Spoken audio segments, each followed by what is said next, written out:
Shalom saudara, apa kabar? Saya berharap semua kita dalam keadaan yang baik. Kita tetap boleh menyembah Tuhan, kita boleh tetap memuji Tuhan. Karena ini semua kebaikan Tuhan yang ada buat kita semua. Amin saudara. Sebelum kita memulai ibadah pada hari ini, mari kita berdoa terlebih dahulu. Bapa kami dalam sorga, Tuhan Yesus, kami mengucap syukur Tuhan. Biarlah anugerah Tuhan yang ada buat kami tidak mau pernah sia-siakan. Dalam setiap langkah, dalam setiap tindakan kami mau terus mengandalkan Tuhan. Kami mau terus berserah kepada Tuhan dan kami mau terus memegang janji Tuhan dalam hidup kami. Terima kasih Tuhan, tiba saatnya kami memuji, tiba saatnya kami mau menyembah Tuhan. Biarlah segala sesuatunya Tuhan, Engkau bungkus kami dengan kasih daripada surga Tuhan Yesus. Terima kasih Tuhan Yesus, hanya di dalam nama Tuhan Yesus Kristus kami akan doa kami. Haleluya. Amin.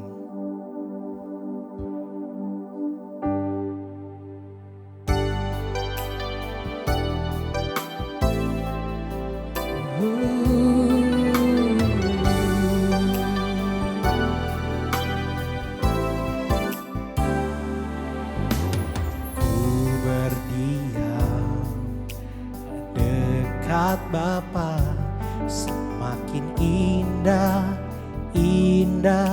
ku rasa aku dilayakkan untuk memuji Dia. Kudus-kuduslah Raja segala raja. Ku bernyanyi bagi Dia, korban terindah akan ku sembahkan, pujian ku naikkan, jiwaku bersorak, aku diangkat semakin dekat dengan Bapa.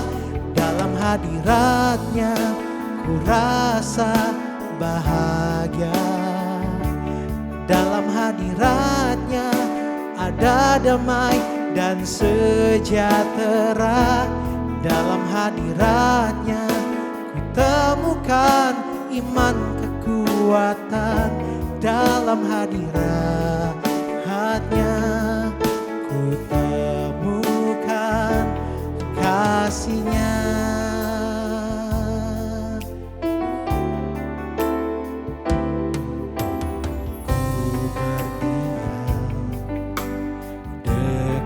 Bapa, semakin indah ku rasa aku dilayakkan untuk memuji Dia. Kudus-kuduslah Raja segala raja. Ku bernyanyi bagi Dia, korban terindah akan ku sembahkan, pujian naikkan, jiwaku bersorak, aku diangkat semakin dekat dengan Bapa. Dalam hadiratnya ku rasa bahagia, dalam hadiratnya ada damai dan sejahtera. Dalam hadiratnya ku temukan iman kekuatan. Dalam hadiratnya ku temukan kasih-Nya. Dalam hadiratnya ku rasa bahagia, dalam hadiratnya ada damai dan sejahtera. Dalam hadiratnya ku temukan iman kekuatan. Dalam hadiratnya ku temukan, dalam hadiratnya ku temukan, dalam hadirat hanya kasih-Nya. Oh, kami sungguh menemukan kasih-Mu, Yesus.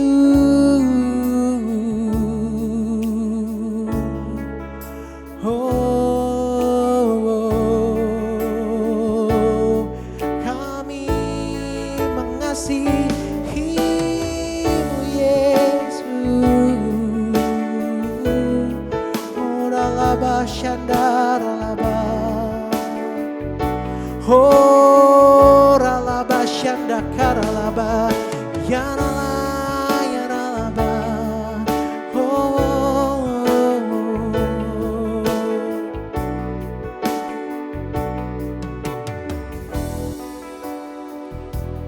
Dalam hadirat-Nya ku rasa bahagia. Dalam hadirat-Nya ada damai dan sejahtera. Dalam hadirat-Nya ku temukan iman kekuatan. Dalam hadirat-Nya ku temukan. Dalam hadirat-Nya ku temukan. Dalam hadirat-Nya ku temukan kasih-Nya.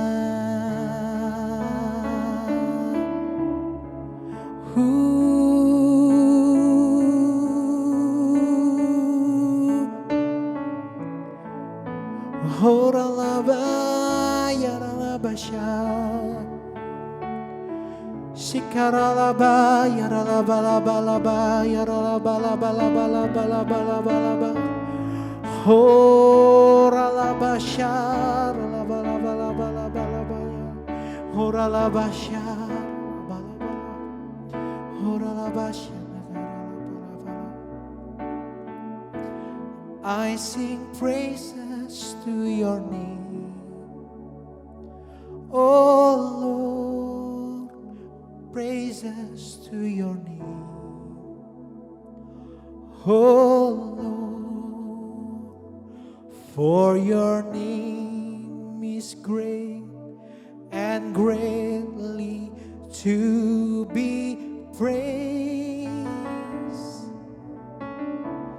I sing praises to your name, oh Lord, praises to your name, oh Lord, for your name is great and greatly to be praised.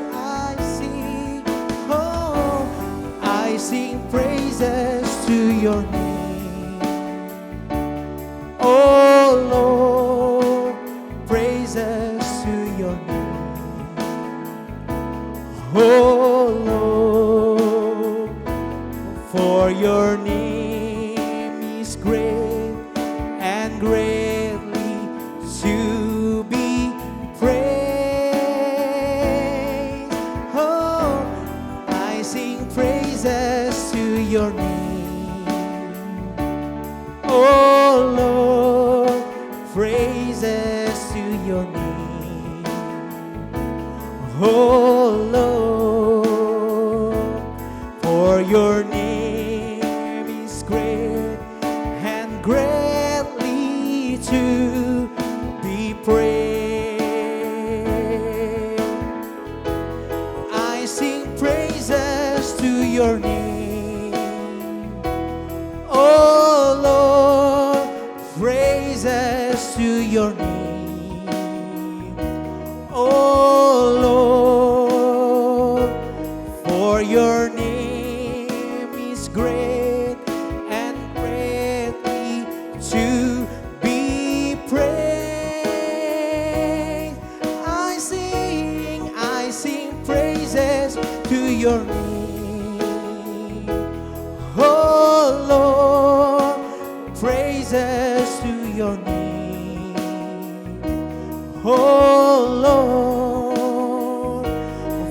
For your name is great and greatly to be praised.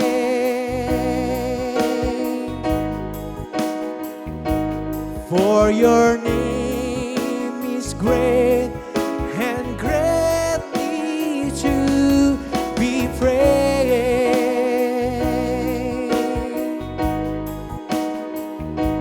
For your name is great and greatly to be praised.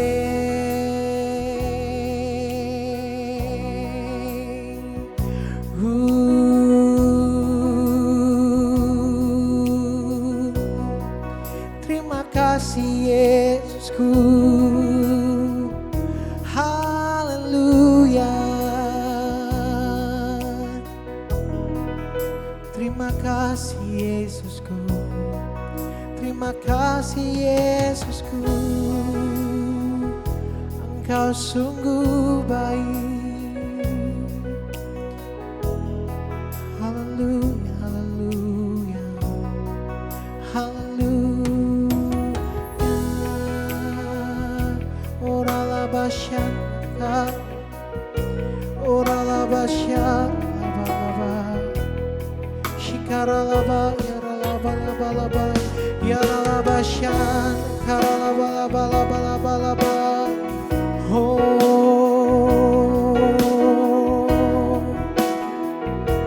terima kasih Yesus, terima kasih Yesus. Sungguh kami mengucap syukur Tuhan. Biar minggu ini Tuhan boleh terus kami berpegang pada tangan Tuhan. Setiap saat kami mau terus mengandalkan Tuhan dalam hidup kami. Dalam setiap keadaan kami, dalam setiap kelemahan kami, dalam setiap kekuatan kami mau terus mengandalkan Tuhan. Engkau yang terus beracara dalam hidup kami Tuhan Yesus. Tiba saatnya Tuhan, kami dipenuhi dengan isi firman Tuhan. Biar kami boleh menjadi pelaku-pelaku firman Tuhan. Baik hari ini dan masa mendatang, kami mau terus bersama Tuhan. Terima kasih Tuhan Yesus, terima kasih Tuhan. Hanya di dalam nama Tuhan Yesus Kristus, kami siap mendengarkan isi hati-Mu Tuhan. Haleluya, amin. Shalom Home Church Family. Thank you buat kesempatannya, Kak Semi, Kak Fani, semua keluarga Home Church Jakarta. Untuk saya pribadi, Randy Tiolawan, bisa diberikan kesempatan buat berbagi sama semua saudara-saudara sekalian. Dan hari ini saya ingin membagikan isi hati Tuhan. Kita akan belajar tentang yang namanya distraction, ya, atau pengalihan. Ya, sebelumnya kita berdoa dulu sebentar yuk. Tuhan Yesus, biar hari ini Roh Kudus bicara sama kami semua, dan kami bisa memahami betul tentang pengalihan yang bisa membuat kami terjauh dari Tuhan. So Bapak, terima kasih berkati firman-Mu di dalam nama Tuhan Yesus. Amin. Saudara, di masa-masa ini tentunya ini masa-masa terbaik untuk kita bisa melihat Tuhan. Karena di tempat yang namanya penderitaan, kegelapan, terang itu justru sangat terlihat. Di tempat tidak ada pengharapan, sebenarnya pengharapan itu justru bisa terpancar begitu terangnya. Masalahnya cuman di mana mata kita mau melihat. Ya, apakah kita teralihkan oleh situasi atau kita mau melihat Tuhan? Karena Tuhan itu begitu terang. Dan justru dalam keadaan yang tergelap, terang itu bisa terlihat. Ya. Kita mau belajar dari kisahnya Yohanes Pembaptis dan juga kisahnya Daud. Kita belajar dari kisah Yohanes Pembaptis. Kita buka di Matius 3 ayat 16-17. Sesudah dibaptis, Yesus segera keluar dari air. Dan pada waktu itu juga langit terbuka dan ia melihat Roh Allah seperti burung merpati turun ke atasnya. Lalu terdengarlah suara dari sorga yang mengatakan, inilah anakku yang kukasihi, kepadanya lah aku berkenan. Di dalam penjara, Yohanes mendengar tentang pekerjaan Kristus, lalu menyuruh murid-muridnya bertanya kepadanya, Engkaukah yang akan datang itu, atau haruskah kami menantikan orang lain? Yesus menjawab mereka, pergilah dan katakanlah kepada Yohanes apa yang kamu dengar, kamu lihat. orang buta melihat, orang lumpuh berjalan, orang kusta menjadi tahir, orang tuli mendengar, orang mati dibangkitkan, dan kepada orang miskin diberitakan kabar baik. Dan berbahagialah orang yang tidak menjadi kecewa dan menolak aku. Saudara, kalau kita lihat backgroundnya, Yohanes Pembaptis itu adalah sepupu dari Yesus. Lahir dari Elizabeth, dan dari sejak kecil, Yohanes Pembaptis sudah bisa merasakan kehadiran Yesus. Bahkan ketika Yohanes ada di perut Elizabeth, dan waktu itu Maria menghampiri ya bersama dengan Yesus di dalam kandungan. Dan Alkitab mencatat bahwa Yohanes Pembaptis itu melompat dengan sukacita. Artinya Yohanes Pembaptis itu sangat sensitif dengan kehadiran Tuhan. Walaupun dia belum bisa melihat, dia bisa merasakan. Makanya ketika dia sedang membaptis orang-orang, dan di situ Yesus datang, dia bisa merasakan. Dan dia katakan, dia yang akan datang ini akan membaptis kamu dengan api, ya, dengan roh. Nah, artinya Yohanes Pembaptis itu orang yang pasti sangat mengenal Tuhan. Kita lihat bahkan kejadian ketika dibaptis, bukan hanya dia mengenal Tuhan, dia menyaksikan ya Allah Tritunggal menyatakan dirinya. Dari surga terbuka atau langit terbuka, lalu ada Roh Kudus turun seperti burung merpati, dan suara Bapa diperdengarkan. Inilah anakku, kepadanya aku berkenan. Dan Yohanes Pembaptis membaptis Yesus. Makanya Alkitab mencatat, nggak ada seseorang yang pernah lahir dari seorang perempuan yang lebih besar dari Yohanes Pembaptis. Kenapa? Karena Yohanes Pembaptis itu nabi terakhir di Perjanjian Lama yang mengantarkan tonggak kepada Yesus. Ya, dan kita tahu bahwa Yohanes Pembaptis mengalami pengalaman yang luar biasa. Kita lihat Abraham, Ishak, Yakub, Daud, Salomo, ya Yesaya, Yeskiel, Daniel, ya Elia, Elisa, mereka semua hanya mendapatkan bayang-bayang gambaran tentang Mesias. Tetapi Yohanes Pembaptis bukan mendapatkan gambaran. Dia berjumpa dengan Yesus, bahkan dia baptis Yesus, dia mempersiapkan jalan bagi Yesus, dan dia menyaksikan ya ada Allah Tritunggal dinyatakan, Yesus, Bapa, dan Roh Kudus. Pengalaman yang luar biasa. Ya tentu, saudara-saudara mungkin hari ini imannya bertumbuh karena punya pengalaman dahsyat sama Yesus. Pengalaman disembuhkan, mengalami terobosan, dijamah oleh kasihnya, tiba-tiba menangis karena hadiratnya. Luar biasa. Tapi kita lihat, segitu dahsyatnya pengalaman Yohanes Pembaptis, what happened? Dia di dalam penjara. Sebuah situasi yang gak enak. Dan Alkitab mencatat di dalam penjara, Yohanes Pembaptis mendengar tentang pekerjaan Kristus. Tentunya di luar penjara. Lalu menyuruh murid-muridnya bertanya kepadanya. Dengan kata lain, dia meragukan Yesus. Dan dia nanya, apa betulkah dia? Atau kita harus tunggu yang lain? Bayangin, seseorang yang punya pengalaman dahsyat, yang telah dipersiapkan Tuhan untuk mempersiapkan jalan bagi Tuhan Yesus, yang adalah saudara Yesus sendiri, yang mengalami Tuhan sejak kecilnya, pada akhirnya mempertanyakan Yesus. The problem is, Yohanes Pembaptis di dalam penjara. Dan yang menarik ketika murid-muridnya datang kepada Yesus, Yesus tidak menjawab pertanyaan mereka. Ya, karena mereka nanya, "Guru, ya, guru kami, Yohanes Pembaptis berkata bahwa apakah engkau atau kami harus tunggu yang lain?" Dengan kata lain dia nanya gini, apakah betul engkau Mesias? Atau yang lain? Atau kami harus tunggu yang lain? Yesus nggak menjawab, please tolong bilangin sama Yohanes Pembaptis, yakinkan dia bahwa akulah Yesus. Yesus tidak menjawab demikian. Yesus mengatakan, pergi dan katakanlah kepada Yohanes apa yang kamu dengar. Dan kamu lihat, orang buta melihat, orang lumpuh berjalan, orang kusta menjadi tahir, orang tuli mendengar, orang mati dibangkitkan, dan kepada orang miskin diberitakan kabar baik. Yesus mau bilang gini, walaupun kamu dalam penjara Yohanes, aku tetaplah aku. Aku tetaplah Yesus yang bekerja. Orang buta melihat, orang tuli mendengar, hanya saja kamu sedang dalam penjara. Makanya dia suruh murid-murid Yohanes Pembaptis untuk bilang, lihat, kasih tahu apa yang kamu lihat, kasih tahu apa yang kamu dengar. Yesus mau bilang sama Yohanes, Yohanes, kamu salah fokus. Makanya pengalihan adalah berubah fokus. Fokus adalah tidak teralihkan, ya, atau fokus bisa dibilang no distracted, ya, undistracted atau no distraction, dia tidak teralihkan. Tapi distraction artinya nggak fokus. Jadi dengan kita memiliki fokus yang benar, kita akan terjauhkan dari distraction. Artinya distraction bisa saja hadir, tapi kalau kita bisa fokus yang benar, maka distraction hanya akan menjadi sebuah gaung, sebuah gangguan yang gak akan mengganggu kita. Nah, saudara, seringkali gini, fokus bisa mengalahkan pengalaman. Dari mana saya tahu? Dari Yohanes Pembaptis. Dan saya juga pernah mengalami. Kita punya pengalaman dahsyat banget sama Tuhan. Mungkin kita pernah mati suri, ketemu Tuhan. Mungkin kita pernah dengar cerita ada hamba Tuhan yang meninggal, lalu dibawa ke neraka, dibawa ke surga. Mungkin dibawa dikit ke Taman Puring ya, mungkin kan. Dibawa kemana-mana waktu akhirnya dia sampai kembali ke dunia. Dia bertobat, pengalaman yang dahsyat. Mungkin saudara punya pengalaman yang saudara banggakan, saudara saksikan. Tapi kalau hari ini saudara salah fokus,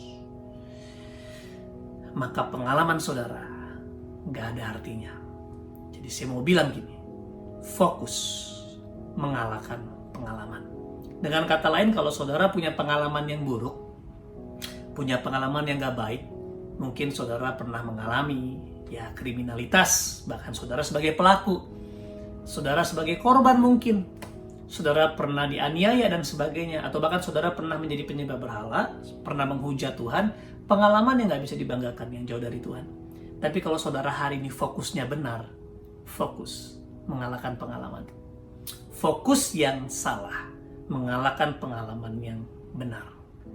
Tapi fokus yang benar mengalahkan pengalaman yang salah. Jadi saudara, pertanyaannya gini, saudara matanya lihat apa sekarang?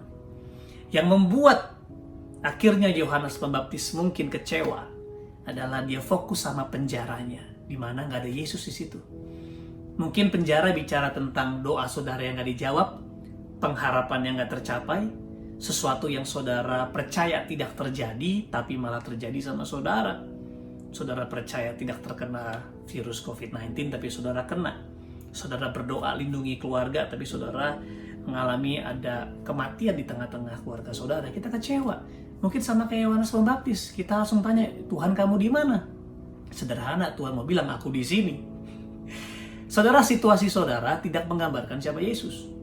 Situasi saudara tidak menerjemahkan Yesus sedemikian rupa bahwa Yesus diterjemahkan dalam firman Tuhan. Apa yang firman Tuhan katakan tentang Tuhan, tentang Yesus, begitulah dia. Yesus tidak bisa diterjemahkan dengan pengalaman saudara. Ya, puji Tuhan kalau kita punya pengalaman yang menggambarkan dahsyatnya Tuhan. Tapi bukan berarti kalau saudara punya pengalaman yang jelek, lalu Tuhan jadi jelek. Kalau saudara punya pengalaman yang mungkin tidak baik, Yesus jadi tidak baik. Saudara hari ini di mana fokus saudara? Karena Yesus bilang, berbahagialah orang yang tidak menjadi kecewa dan menolak aku. Saudara kalau menolak Tuhan karena kecewa sama Tuhan, saudara nggak mungkin berbahagia. Jadi hari ini saudara, mari, walaupun kita sedang dalam keadaan penjara, kita semua punya penjara kehidupan. Saya pun punya penjara kehidupan.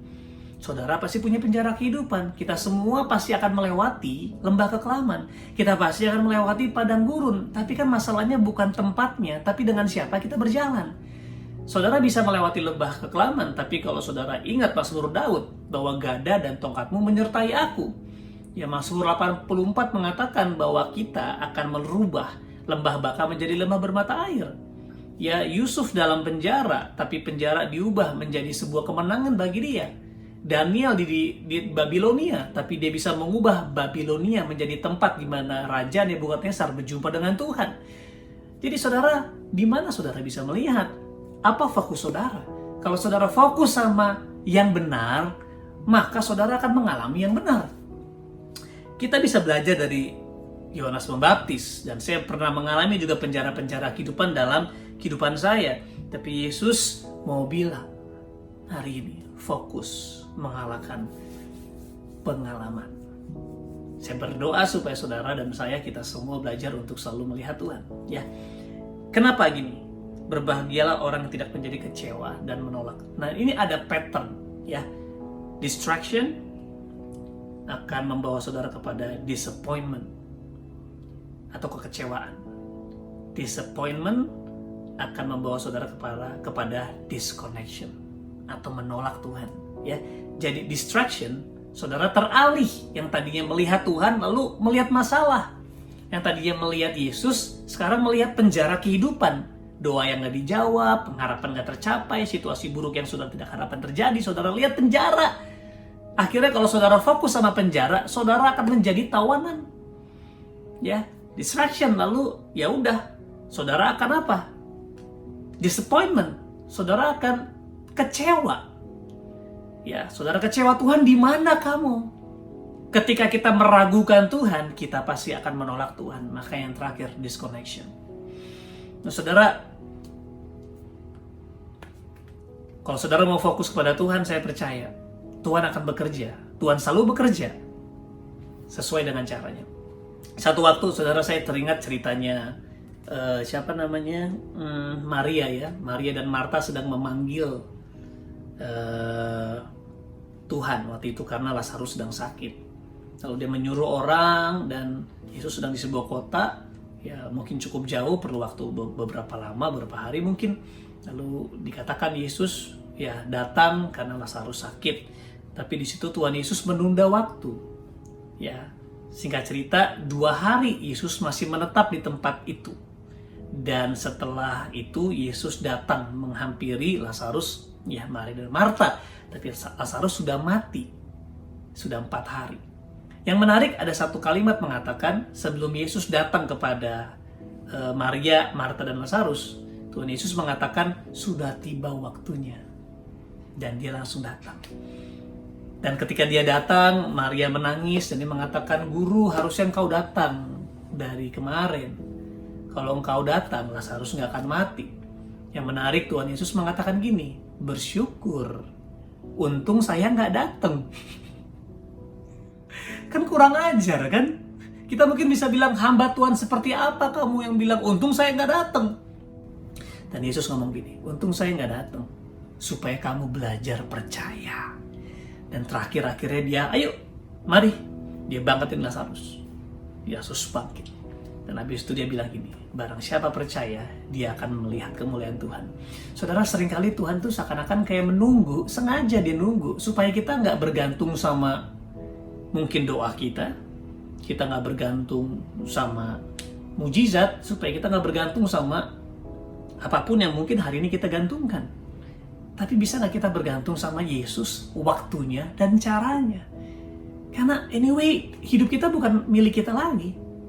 Kayaknya kita nggak punya hak deh untuk atur-atur Tuhan. Karena kalau nggak ada Tuhan hari ini, kita sudah dikutuk maut, nggak ada jaminan keselamatan. Ya, tapi puji Tuhan, Yesus sampai hari ini selalu baik. Ya, jadi saudara, sama dengan ceritanya Lazarus. Ya, mungkin Maria dan Marta sudah kecewa, tapi sekali lagi Yesus mau bilang, "Untung aku nggak datang, supaya kamu belajar percaya." Nah, ketika Yesus bilang gini, sudah tiba waktunya. Saudara tahukah di adat istiadat Yahudi sana, kalau orang sudah mati, ya masih 3 hari, mereka masih percaya bahwa arwahnya masih melayang-layang. Saya nggak tahu apakah ini nyambung dengan pangkuan Abraham, atau kita lihat di agama Katolik dengan purgatori gitu ya. Ya, saya mendengar ada kutipan di Bible Study bahwa menurut ya istiadat, mungkin kepercayaan tradisi nenek moyang mereka, 3 hari itu waktunya mereka masih di situ. Jadi mungkin kalau Yesus datang di hari ketiga dan dibangkitin, mereka masih merasa, "Oh ya wajar lah, 3 hari kan mereka masih bisa di sini, masih ada di sini." Tapi Yesus sengaja nunggu 4 hari dan dia bilang tiba waktunya. Kenapa? Karena di waktu keempat itu mustahil mereka berpikir itu karena arwahnya masih gentayangan. Nah, Yesus tahu waktu yang tepat untuk mendobrak kemustahilan, saudara. Makanya seringkali Yesus seperti membiarkan hal-hal terjadi karena Tuhan ingin nyatakan kemuliaannya. Dan kita harus belajar percaya. Kita nggak perlu lihat Lazarus yang sudah mati, kita nggak perlu lihat penjara, tapi kita lihat Yesus. Dan saya percaya Yesus bekerja, saudara. Tuhan selalu bekerja. Masalahnya, ya Mazmur mengatakan, He will do what He pleases. Dia akan melakukan apa yang dia mau lakukan. Terserah dia mau ngapain. Ya, dan disinilah saudara, kita tidak terdistraksi, tidak teralihkan, supaya kita tidak kecewa dan pada akhirnya kita menolak Tuhan. Kalau kita menolak Tuhan, that's the biggest tragedy, disaster. Itu bahaya, saudara. Saudara, saya mau cerita pengalamannya. Saya tahun 2006 pernah ketangkep polisi. Waktu ketangkap polisi itu saya digerebek di kos-kosan dan saya tertangkap. Tapi yang menariknya adalah gini, saya tertangkap berlima. Saya, istri saya, sahabat saya, dan 2 teman saya. Saya itu lagi pakai narkoba, tetapi waktu tes urin saya negatif. Ajaib sekali. Tuhan kita dahsyat. Mungkin Tuhan tahu saya nggak bisa masuk penjara gitu kan. Makanya Alkitab bilang kan, pencobaan-pencobaan yang kamu alami, pencobaan biasa.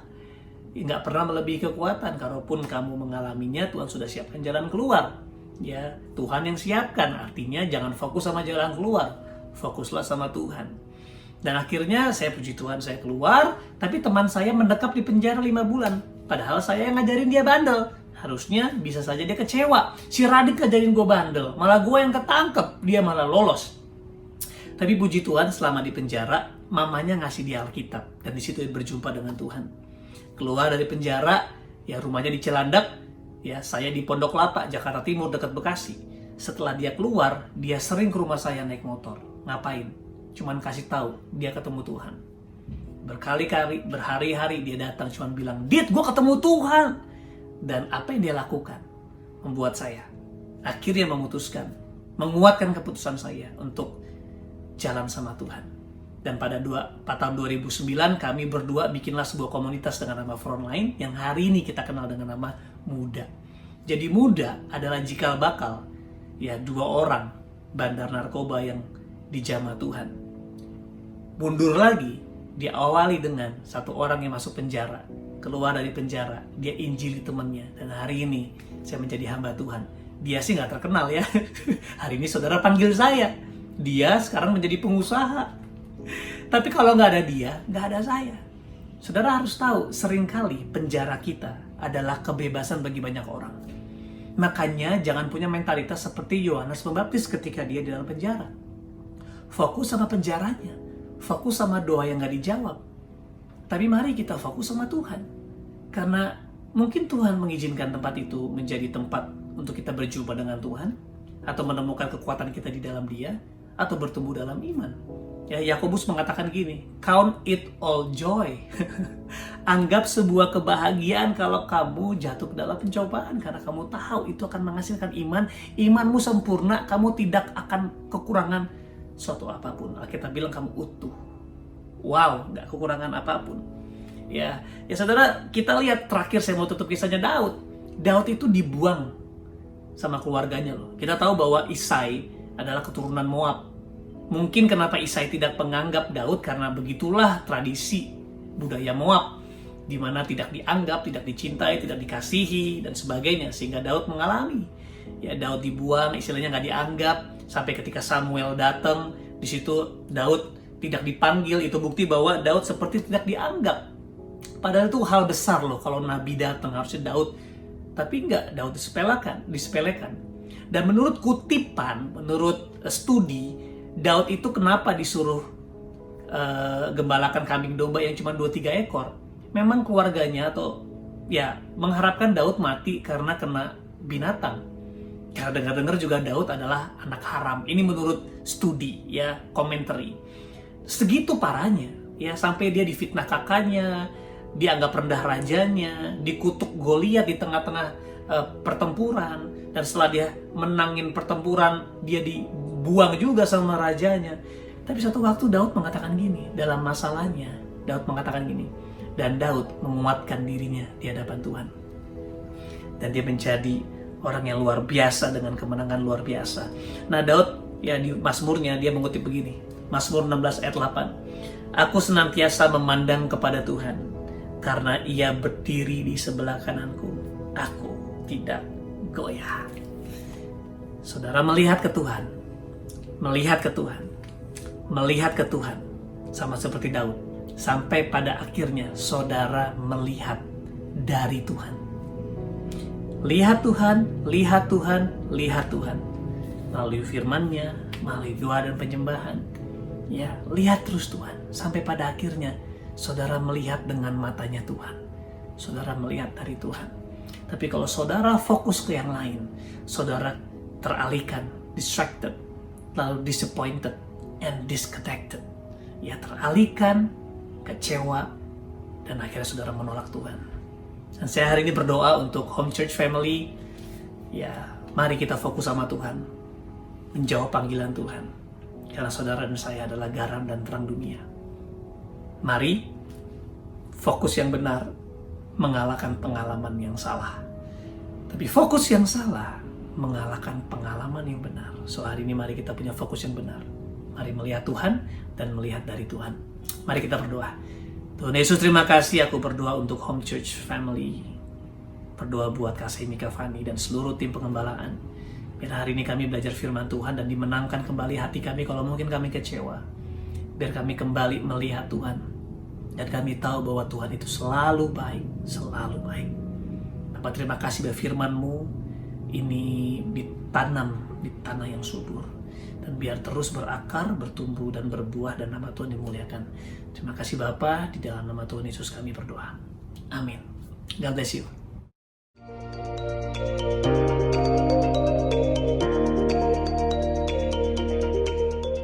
Terima kasih karena Anda telah beribadah bersama kami di Home Church Jakarta. Dan sebelum Anda mendengarkan beberapa info berikut, inilah visi dari gereja ini.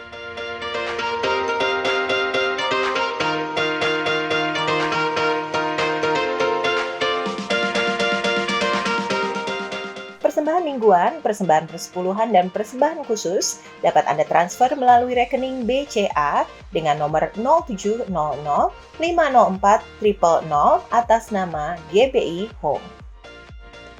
Ibadah Kids at Home Raising Little Disciples saat ini juga bisa disaksikan melalui Pijar TV, yaitu lewat streaming online www.pijartv.com maupun melalui Pay TV atau TV berbayar Transvision channel 778 setiap hari Kamis dan Jumat pukul 3:30 sore. Ibadah online umum maupun Kids at Home dapat kembali Anda ikuti minggu depan melalui channel YouTube Home Church Jakarta jam 10 dan 11 pagi waktu Indonesia Barat. Untuk informasi lainnya, silakan mengikuti akun Instagram @homechurchjakarta. Shalom, selamat hari Minggu, Jemaat Home Church dimanapun Anda berada. Saya berharap kita semua dalam keadaan sehat dan terus bersukacita di dalam Tuhan. Kini saatnya kita akan menaikkan doa syafaat kita. Mari kita berdoa. Tuhan, terima kasih kalau Tuhan begitu baik dalam kehidupan kami. Terima kasih Tuhan kalau Engkau senantiasa terus menuntun kehidupan kami hari demi hari, bulan demi bulan Tuhan, di tengah-tengah pandemi COVID ini. Kami mengucap syukur kalau Tuhan begitu setia dalam kehidupan kami. Kami mengucap syukur kalau Tuhan begitu baik sampai hari ini dalam kehidupan kami. Tuhan, kami mengucap syukur untuk ibadah yang boleh kami lakukan pagi ini Tuhan. Kami mengucap syukur untuk pujian penyembahan yang boleh kami naikkan kepadamu. Kami mengucap syukur untuk setiap firman yang boleh kami dengar Tuhan. Kami berdoa supaya kami tidak hanya menjadi pendengar firman, tapi juga pelaku firman dalam kehidupan kami sehari-hari Tuhan. Tuhan, saat ini kami ingin berdoa untuk gembala kami, Kak Semi dan Kak Fani Tuhan. Kami berdoa di dalam nama Yesus, Tuhan yang terus menuntun mereka dalam memimpin Home Church ini. Tuhan berikan hikmat, Tuhan berikan tuntunan-Mu, Tuhan senantiasa selalu supaya benar Kak Semi dan Kak Fani dengar-dengaran oleh tuntunan Tuhan Yesus. Kami juga berdoa untuk setiap leader Tuhan yang Kau telah tetapkan di Home Church Tuhan, leader setiap divisi demi divisi. Kami berdoa Engkau Allah yang terus memberikan hikmat-Mu, Engkau Allah yang terus memberikan sukacita-Mu Tuhan dalam mereka memimpin setiap divisi Tuhan Yesus, supaya benar apa yang mereka kerjakan benar-benar sesuai dengan tuntunan Tuhan. Kami berdoa saat ini Tuhan untuk jemaat Home Church Tuhan, dimanapun mereka berada Tuhan, baik yang dalam pekerjaannya, dalam bisnisnya Tuhan, dalam sekolahnya Tuhan, dimanapun Tuhan tempatkan setiap jemaat Home Church, kami perkatakan berkat Tuhan atas kehidupan setiap jemaat Home Church Tuhan. Kami perkatakan ada tuntunan demi tuntunan Tuhan yang Tuhan terus berikan untuk setiap jemaat Home Church Tuhan. Kami berdoa untuk setiap jemaat Home Church Tuhan yang mungkin saat ini tengah mengalami pergumulan Tuhan dalam aspek apapun dalam kehidupan mereka. Saya berdoa saat ini Tuhan supaya Engkau Allah yang terus memberikan kekuatan buat setiap jemaat Home Church boleh terus melihat kepada Yesus, fokus kepada hatimu Tuhan, terus mencari firman-Mu dan kebenaran-kebenaran-Mu Bapa, supaya benar Tuhan, melewati pandemi ini Tuhan, setiap jemaat Home Church boleh semakin mengenal pribadi Tuhan, boleh semakin bertumbuh imannya di dalam Kristus Yesus. Saat ini juga Tuhan, kami ingin berdoa untuk kota kami, kota Jakarta Tuhan. Kami ucapkan berkat Tuhan atas kota ini. Kami berdoa Tuhan untuk setiap gubernur dan setiap pemerintahan di bawah gubernur Tuhan Yesus. Kami berdoa Engkau Allah yang memberikan hikmat-Mu Tuhan, tuntunan-Mu Bapa. Kami berdoa roh takut akan Tuhan itu terus Kau berikan untuk setiap pemerintahan Bapa atas kota ini Tuhan. Dan saat ini juga kami ingin berdoa untuk Indonesia Tuhan. Kami berdoa Tuhan, Engkau Allah yang tuntun pemerintahan bangsa ini Bapa, supaya benar Tuhan hikmat yang daripada Allah, tuntunan yang daripada Tuhan itu terus menyertai mereka Tuhan. Terima kasih Bapa untuk hari demi hari yang boleh Kau berikan atas setiap kami Tuhan. Kami berdoa Tuhan supaya kami tidak hanya survive Tuhan melewati masa-masa pandemi ini Tuhan Yesus, tapi benar dalam nama Yesus kami berdoa, kami menjadi pribadi yang lebih kuat, ada iman yang semakin berakar dalam Engkau Tuhan, ada hati yang semakin diubahkan oleh Tuhan di dalam masa-masa kami melewati pandemi COVID-19 ini Tuhan Yesus. Terpujilah Tuhan, terpujilah Engkau Yesus. Terima kasih Bapa. Hanya di dalam satu nama kami berdoa, kami mengucap syukur. Haleluya. Amin. Shalom semua jemaat Home Church. Apa kabar? Saya berharap semua dalam keadaan yang baik-baik saja. Jika memang mungkin dalam keadaan yang saudara rasa kurang baik, bawa semuanya dalam doa-doa kita, naikkan syukur kita. Saya percaya Tuhan akan berbicara kepada kita semua. Amin ya saudara. Nah, saya mau mengucapkan terima kasih untuk Pastor Radit. Hari ini sudah jadi berkat untuk Home Church. Kalau saudara bertanya-tanya kenapa nama gerejanya Pastor Radit muda, itu adalah kependekan dari menjadi utuh dan asli. Keren. Terima kasih Radit. Semoga juga muda diberkati. Ini gereja yang nggak pernah tua nih. Muda terus. Haleluya. Nah, kita akan selesai dengan ibadah kita. Biarlah kita selesai dengan rahmat dan berkat Tuhan. Arahkan hatimu sama Tuhan. Terimalah berkat Tuhan. Tuhan memberkati engkau dan melindungi engkau. Tuhan menyinari engkau dengan wajahnya dan memberi engkau kasih karunia. Tuhan menghadapkan wajahnya kepadamu dan memberi engkau damai sejahtera. Berkat yang berlimpah dari Allah Bapa, kasih yang sempurna dalam nama Tuhan Yesus, dan persekutuan yang indah dengan Roh Kudus menyertai kita mulai saat ini, bahkan sampai selama-lamanya. Terima berkat Tuhan ini. Sama-sama katakan, Amin. Tuhan berkati.